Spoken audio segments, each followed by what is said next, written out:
Waalaikumsalam. Ya Allah, Reh, Balkis sama si Lulu datangnya barengan, kompak ya? Kangen sama Andranya kompak. Ih, pede. Aduh, Andra, tolong ya Andra. Bahkan kita nggak kepikiran kalau kita inget ada Andra ya. Andra itu percaya dirinya memang wah selangit ya. Ya, Pak Kiai, mendingan kepedean Pak Kiai daripada minder. Orang minder itu nggak bakal maju Pak Kiai, tapi orang pede mungkin bisa maju. Duh, Andra udah ah. Ini Lulu ada hal penting nih yang mau disampaikan ke Pak Kiai nih.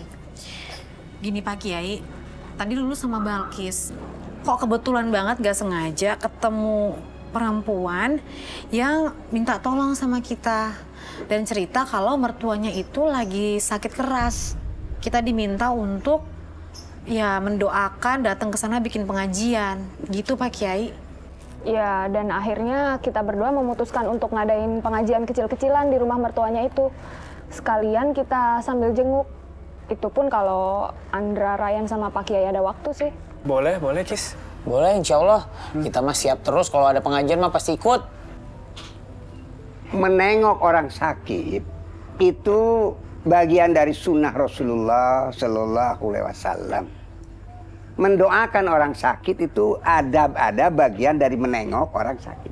Karena pada waktu orang sakit itu dia sangat memerlukan bantuan doa dari orang-orang yang soleh untuk supaya Allah mengangkat penyakitnya dan memberi kesembuhan dan juga memberikan dorongan rasa sabar dan ikhlas dalam menerima musibah itu. Ya, saya setuju. Insya Allah saya ikut ke sana. Jadi nanti Pak Kiai, Andra sama Ryan ikut juga ya? Insya Allah. Insya Allah.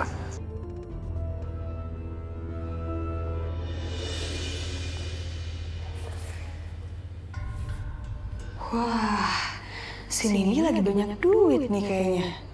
Baik-baikin ah.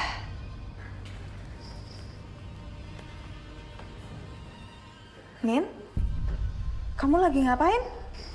Ini Lin, aku kan mau ngadain pengajian kecil-kecilan. Jadi aku mau ngundang beberapa tamu warga gitu untuk doain ibu. Oh gitu, ide bagus tuh.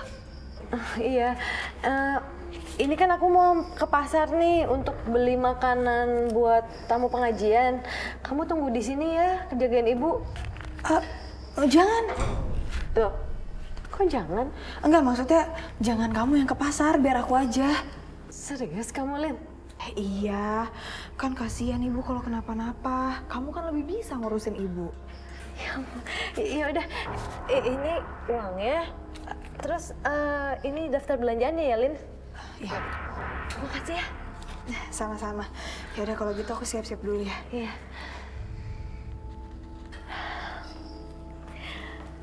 Alhamdulillah. Linda sekarang udah mau bantuin aku. Mungkin dia berubah pikiran.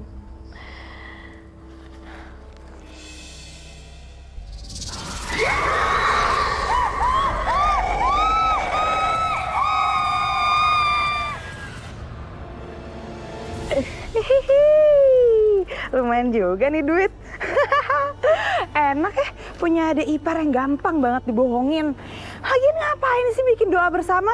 Mending nih duit gue pakai buat shopping. Nih ngapain gue bawa-bawa daftar belanjaan?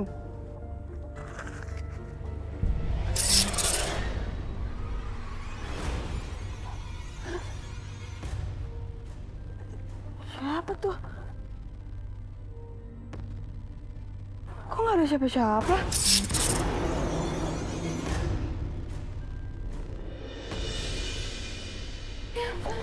Astagfirullahaladzim. Mbak, Mbak Nini. Ampun, Bu. Apa yang Ibu rasain, Bu? Astagfirullah. Mbak Nini, ini sebenarnya mertuanya Mbak Nini sakit apa sih? Ya, kata dokter sih komplikasi Mbak, tapi nggak tahu. Ya udah tua, cuman nggak tambah sakit dan nggak tambah sehat juga. Balkis ini gimana ya? Mbak tenang Mbak ya, insya Allah kalau kami doakan mertuanya Mbak, mudah-mudahan Allah memberikan kesembuhan ya Mbak ya. Amin. Amin. Saudara-saudara, marilah kita berdoa untuk membantu kesembuhan Bu Darti. Semoga penyakitnya segera disembuhkan oleh Allah. Amin. Bismillahirrahmanirrahim. Allahumma afina fi badanina wa sam'ina wa basarina la ilaha illa anta. Ya Allah, sembuhkanlah penyakitnya. Berilah kesembuhan, karena hanya Engkaulah yang bisa menyembuhkan. Sembuhkanlah dan tidak meninggalkan penyakit yang lain. Amin. Subhana rabbika rabbil izzati amma yasifun. Wassalamun alal mursalin walhamdulillahi rabbil alamin.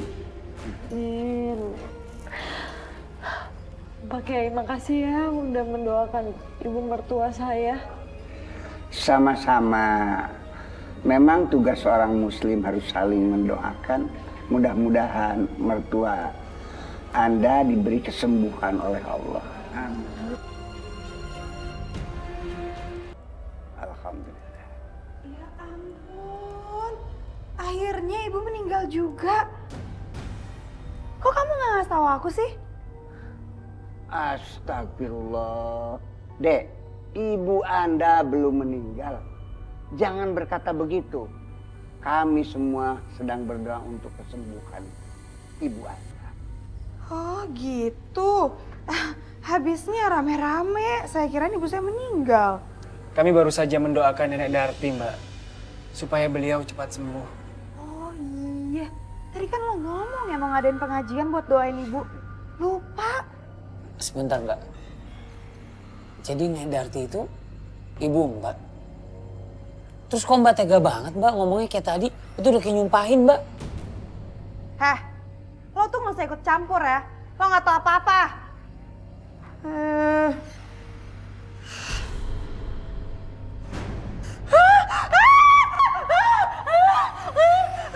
Ada apa, Dek? Ada apa? Mbak kenapa Mbak? Pak Kiai tadi di situ ada hantu. Serem banget, saya takut Pak Kiai. Astagfirullahaladzim.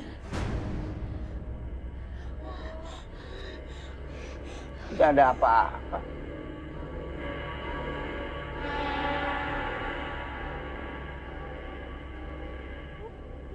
Linda, kamu dari mana sih? Dari mall. Habis belanja tuh, lihat banyak kan belanjaannya. Habis tadi gue lagi lihat banyak banget diskon di mall. Sayang kan kalau nggak dibeli, terus bajunya bagus-bagus lagi. Ya ampun, berarti kamu nggak beli makanan dong buat tamu pengajian. Ya enggak lah, ngapain? Percuma aja dong, aku akan kasih uang belanja buat kamu. Ya salah lo sendiri, kenapa percaya sama gue? Lagi lo ngapain sih pakai ngadain pengajian segala? Gak penting tahu nggak? Lo tuh ya nggak usah perhitungan sama ipar sendiri. Pelit tau nggak? Mikir. Allah.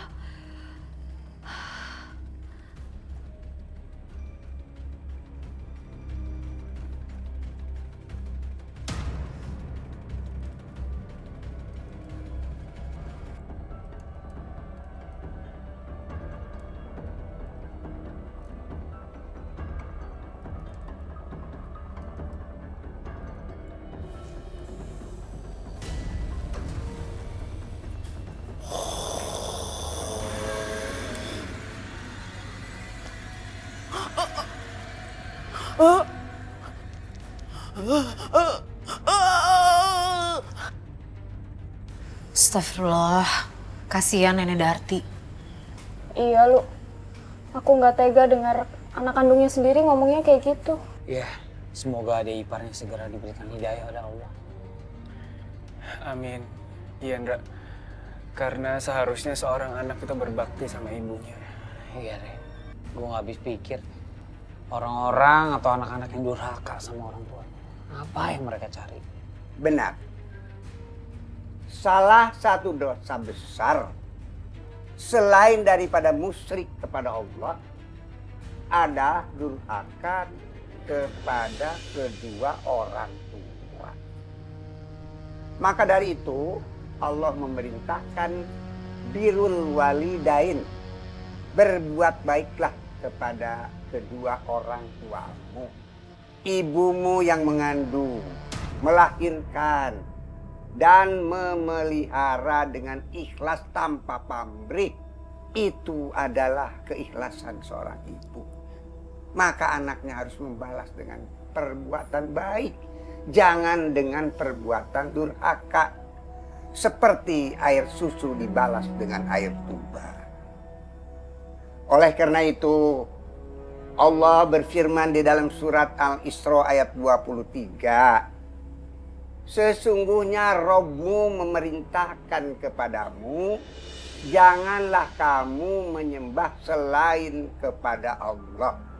Berbuat baiklah kepada kedua orang tuamu dengan sebaik-baiknya.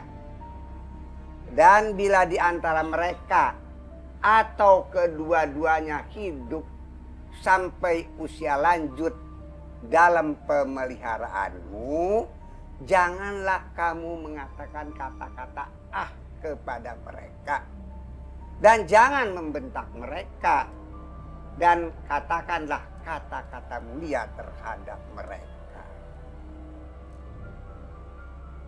Sabda Rasulullah SAW, siapa yang harus dihormati? Beliau mengatakan ibumu.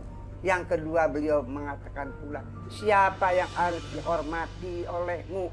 Ibumu. Siapa yang harus dihormati olehmu? Ibumu. Dan ketiga, baru bapakmu.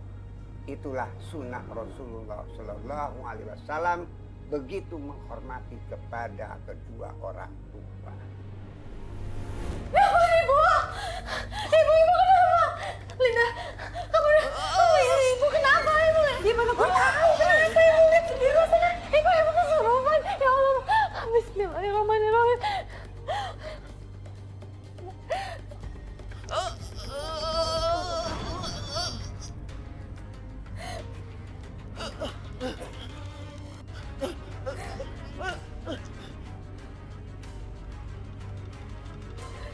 Heh, suruh suami lo datang ke sini besok, biar dia lihat sendiri keadaan ibunya kayak gimana.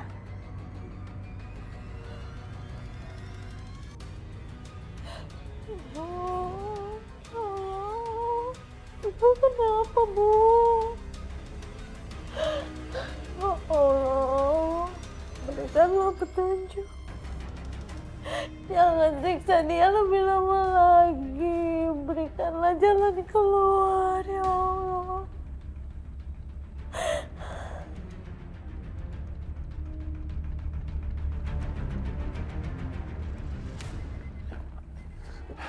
Gimana keadaan ibu? Mas, keadaan ibu itu tambah parah, Mas. Malah tadi malam dia sempat kerasukan, Mas. Kerasukan? Kok bisa? Ya aku juga nggak ngerti gimana. Tapi tadi malam itu untungnya aku bacain ayat kursi, dia jadi tenang, Mas. Ya aku juga nggak ngerti.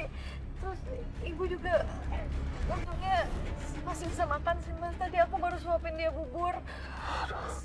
Makan dikit-dikit, minumnya juga harus pakai sendok kecil. Dia minumnya sedikit-sedikit banget, Mas. Yaudah, aku harus cek keadaan ibu ya.